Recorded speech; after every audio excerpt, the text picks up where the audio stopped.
Hi hello అందరికీ పిల్లలకు lunch కోసం అయితే పన్నీర్ బటర్ మసాలా చేసిన వాళ్ళకి చాలా ఇష్టము.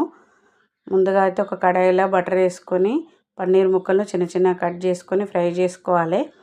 అవి ఫ్రై అయిన తర్వాత తీసి పక్కన ఉంచుకొని పెద్ద 2 ఉల్లిగడ్డలు, ఒక 3-4 టమాటాలు, సైజును బట్టి 3-4 టమాటాలు తీసుకొని అవి కూడా మళ్ళీ బటర్ వేసుకొని అలా మగ్గనిచ్చుకోవాలి. మగ్గిన తర్వాత కొద్దిసేపు మగ్గిన తర్వాత కొన్ని వెల్లుల్లిపాయలు, కొంచెం అల్లము, అట్లనే జీడిపప్పు పలుకులు కూడా అలానే వేసుకొని కొంచెం వేడైతే చాలు, అవి మగ్గాల్సిన అవసరం లేదు. మిక్సీ పట్టుకొని పక్కన ఉంచుకోవాలి.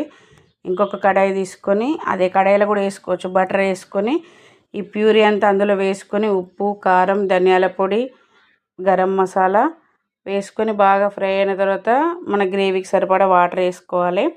తర్వాత ఫ్రై అయిన పన్నీర్ ముక్కలు కూడా అల్ల వేసుకొని కొత్తిమీర చల్లుకుంటే లాస్ట్లో అయిపోతుంది. నచ్చితే లైక్ చేయండి, సబ్స్క్రైబ్ చేయండి. బాయ్ అందరికీ.